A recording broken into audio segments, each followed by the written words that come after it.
Hello, 380, 500. Hope you're hanging in there. Dr. Allen, if you're like me, it's been a very busy last couple weeks. We're kind of pushing towards the end though. We're in week 10. The tech this week is actually kind of fun, I think, and very useful.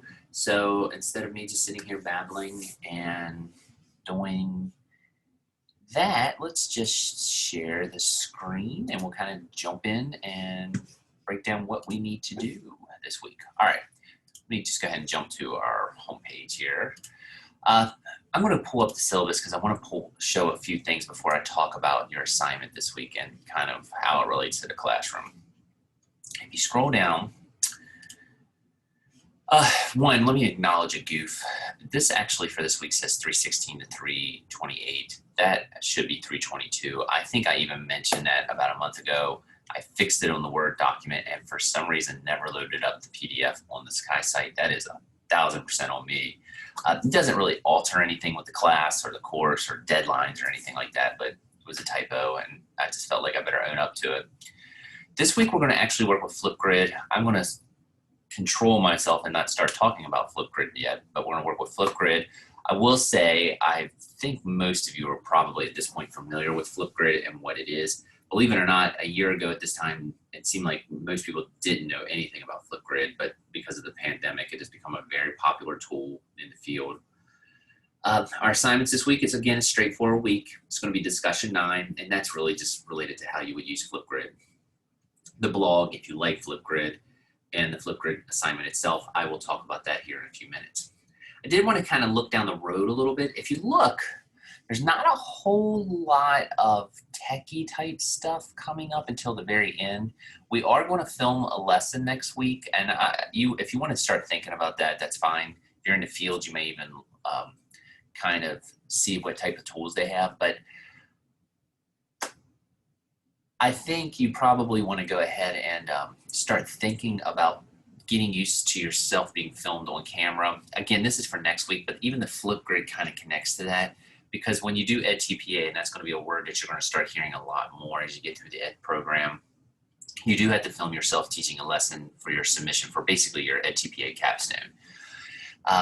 It's just something, there's different ways to do it. I like Zoom for this type of style, but there's things like Berkeley County has VR Pro, Screencastify, those are things like that. Again, that's next week, but I still want to just kind of get you thinking about it.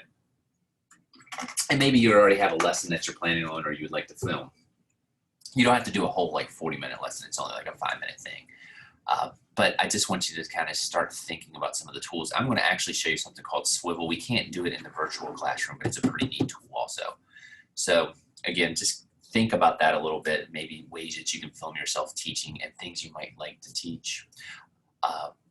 With that assignment, you can do different types of things, such as I've even let people do like how to make a PB&J sandwich and things like that. But again, that's next week. Just think about tools you might use. You can use your iPad and such. Also, just down the road, lesson plan 2 is due on April 11th. First set of lesson plans were great. I actually made the 1-week deadline and I set for myself once they're submitted or the due date. It was closed. I think I made it Sunday to Sunday, but they did get done. One thing I wanted to just mention so I don't forget, and I think I put it on the announcement board, when you do your lesson plans, it's awesome that a lot of you are actually using them out in the field. I actually like that.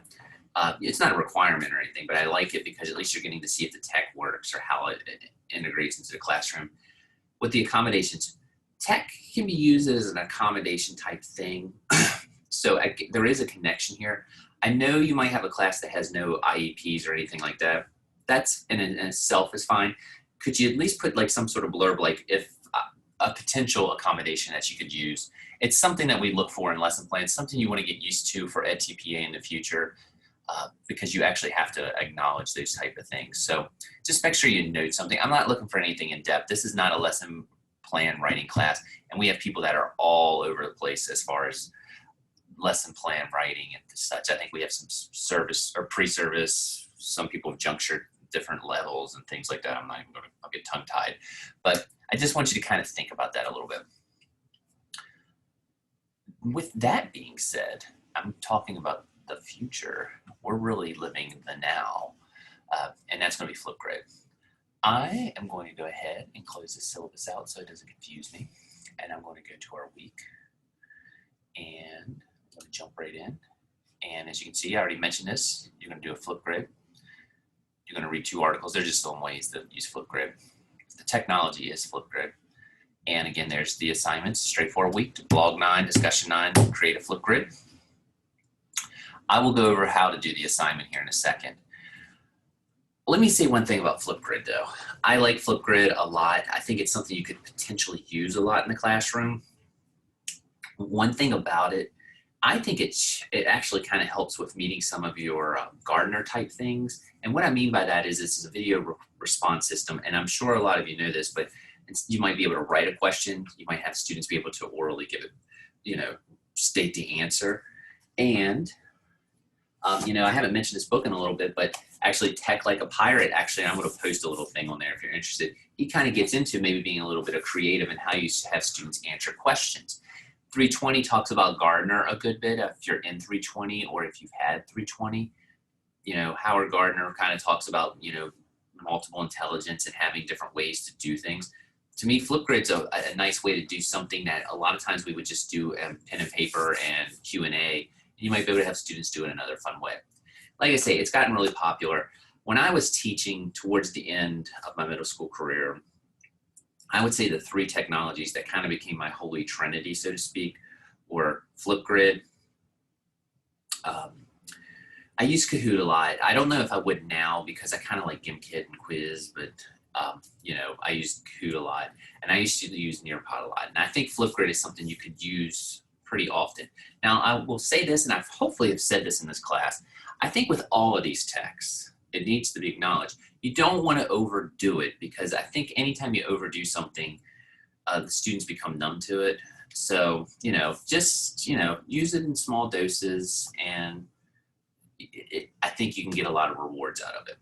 With that being said, what the heck is Flipgrid? If you know, that's fantastic. If you don't, that's okay, because we're going to talk about it. All right, if you go to flipgrid.com, you will have to create an account, or you can log in with your Google account. I have both a regular account off of my Shepherd email, and I have one off of my Google. I would suggest for most of you just go ahead and use your Google account, especially if you end up teaching somewhere. You just get in the habit that has Google Classroom because you can embed these things. But once you go to flipgrid.com, log in. Hopefully my Google account will show up. Oh, here's another thing before I log in. I said it, I don't know if I mentioned this. This is like the second time I'm recording this lecture if I seem like I'm getting a little quick. And I'll tell you what happened to me, and I should have known better because this has happened to me at the house. I'm a very Mac-oriented person. I like Apple products. It's just, I taught with them. I'm used to them. I sometimes have problems with Flipgrid and Safari. So when you're working in Flipgrid or recording a video, you might need to use Google Chrome. If that presents a huge problem, just let me know. But usually it seems to work better with Chrome. I've had it work with Safari when all my updates are up to date, so to speak. But if I'm like behind on something, sometimes it's gotten a little quirky. But I've never really had a problem with Chrome. Now I'll say that right after I've loaded this and on this Mac, and it won't work. But just sign in, Google account. And what the first thing you're going to do, and as you can see, these are just things that I've made actually over the last year. But you're going to create a group. I'm going to do World War I discussion group. This would be ideally for 6th graders. Now there's a bunch of permissions down there. Again, it could vary on what you're teaching. If you're doing a Google Classroom, you'll probably just embed it in there. Maybe you want to do it where you have students' names and you could send them the login. For this assignment, I would just do public because it's just easier. And if you're uncomfortable with that, just once you submit it, after I have it graded, you can close it back out. But I would just do public, and as you see, it even tells you there, it's not recommended for classrooms. Create your group. Now it's going to give you that, and you could technically send me that, and you could send me the group if you want. I wouldn't do it just yet. I would close that out. You're going to get a screen that says this. Now you can do all the hellos and things like that. We're not going to do that. We're going to create a topic. And this is within the group. And I'm going to say World War I causes. And here's one thing I want you to do. I want you to type this, and I want you to click a video, and I'll show you that here in a sec. what were the causes of World War I? I'm not overthinking this. And this is all you really need to do. If you want to do something in PE, awesome. If you want to do something in art, awesome. If you're in elementary and you have an area or a unit that you're thinking about teaching, it's fine. Just something educational, something pretty straightforward. You don't have to make it too in-depth. World War I causes. What were the causes of World War I? Think of MAIN, and that's actually an acronym for militarism. Militarism, imperialism, nationalism, and alliance system. Sorry, I'm going to do it in right order. Militarism, alliance system, imperialism, nationalism. I almost forgot. It's been a little while since I taught that. So I'll put that there.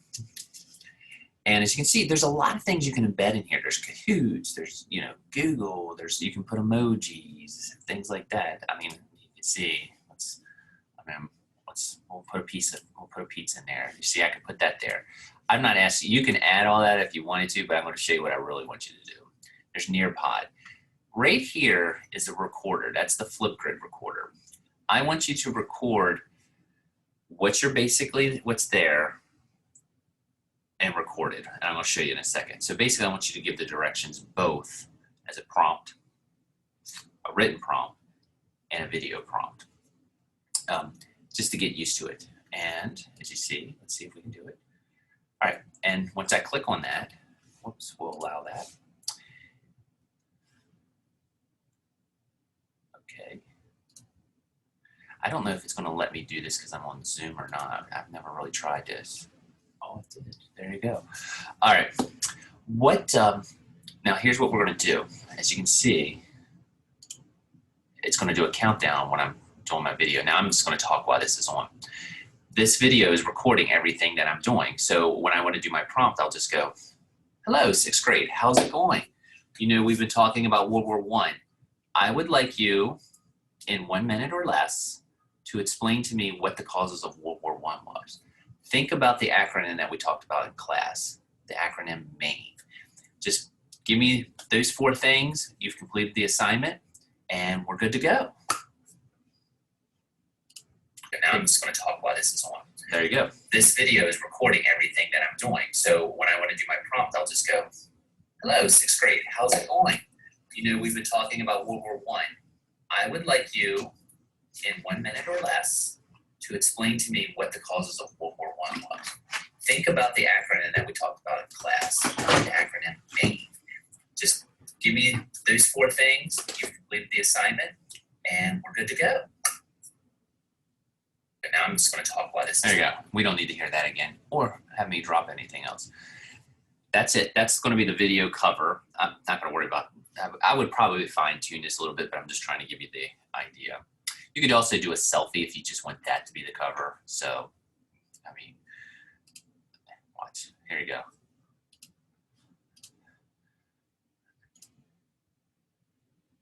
There you go. And when we click that, there's the video. Topics there. That's what you're going to send me. You're going to copy that. You're going to put that on Sakai, and you will be good to go. Of course, you all know how to copy that. As you can see, there's the video. And what the students are going to do when they would get this link is you're going to record a response. And they would just click that here, and it'll be there. And as you go back, there it is. Record a response. They'll just hit that. I have it set at 1:30. You can change the times. Hey, Dr. Allen, I wanted to go ahead and answer the question. MAIN, or the causes of World War I, are militarism, alliance system, imperialism, and nationalism. Thank you very much for listening to my answer. Change the times. Boom, and then they put their name and submit. And there it is. There's the first answer. Change the times. Hey! That's it. That's all I need you to do. There's nothing more, nothing less. Let's go back to the discussion board. You can do other ones. As you can see, I've been using it. I have one on my Shepherd account too that has a lot. I like Flipgrid. Again, you can change the settings to everything. Let me go back there and you can change, like right now it looks like I put like a Candyland or something. You go here You can look at all that. You can change the images. Like, I might like something a little more, I don't know. I don't know if that's really historic. When you click on this, here's one other thing I wanted to show you all really quickly. When you go here, by the way, you can do QR codes and all. I may just respond to you on Flipgrid. I don't know yet. If I have time, I'd like to go through it and actually do that so you're getting some answers. But as you can see, there's other things on there. And you can also change the things. Make sure your thing is active and not hidden. Just in case. And also, I wouldn't fool with this unless you want to right now. But let me check one more thing real quick to make sure I'm not crazy. There should be something. Oh, there it is. If you do want to change your recording times, you can. 1 minute, 30 seconds is fine. I'm not asking you to do that. But as you can see, there's a whole bunch of different ones. Most teachers, I think, are usually looking for something in the 15 to 30 second range. But I've seen teachers use the 10-minute ones also. So again, yeah, that's it. That's Flipgrid. There's nothing more, nothing less to it. That's probably not my best selfie. My wife says I can't take a good picture to save my life. She's probably right on that. But I'm trying to think anything else on Flipgrid. I don't have anything off the top of my head. I'm going to jump back here and talk about the assignment super quick. If we click here, or we'll download the file so you can see it. There we go. What do you have to do this week? You need to go to flipgrid.com. You need to either log in on your Google account or create an account. If you need to, there are directions. I went to the Flipgrid site and they're posted under that Flipgrid materials if you really need to break it down anymore. You're going to create a group in Flipgrid and make sure that you're set that your settings are public so I can view it. Once the group is created, you're just going to create a topic for students to respond to. I do want you to write or type out the answer. Type out the question and then just do a super quick video. Again, you don't have to do anything long. It could be like literally 10 seconds of you just saying what it is. I just want to see that you can use the material or the tool. And you just share it on Sakai. That's it. That's all you're going to do with the tech this week. Again, if you want to work a little bit ahead, that's fine. Excuse me, I'm going to sneeze. And that was terrible, but I'm going to, it was a weak sneeze, but I didn't want to be too loud. If you want to work ahead a little bit on the lesson plans and all, that's fine. Don't forget, I knew I was stalling and sneezing. It's a whole big mess. It's been a long semester. Let's go back here and I want to go to one thing real quick. And now I need to go Shepherd. I accidentally logged it out. That's okay, because we'll go right back in. If you go to assignments, don't forget, way down here is your Google certification or Apple certification assignment. That is technically the final. A lot of you have already done it. That's awesome. Don't forget, Apple is free. Google Level 1 costs $10. I don't care which one you do. If you've done it and I haven't graded, you might want to send me a reminder. I thought I went through last weekend and got all the ones that were emailed to me also. Don't forget, if you don't get an immediate grade, I'm not worried. It'd be great if you passed it. I'm not, that's fantastic. I just want you to give it a shot. And especially with Google, I'm not asking if you don't make it through the first time to keep doing it. I just want you to do the attempt more than the actual passing, if that makes sense. I mean, if you pass, I think all of you will pass it. But if for some quirky reason you don't, or some tech glitch, I don't want you to keep paying $10 with the Googles. It's just a one-time try. Just put the effort in, and you should get an email if you don't get the certificate right off the bat. That should be it. Hopefully I was able to hold off sneezing again. That was a terrible sneeze, but I think, that's the way life goes. I hope everyone is hanging in there.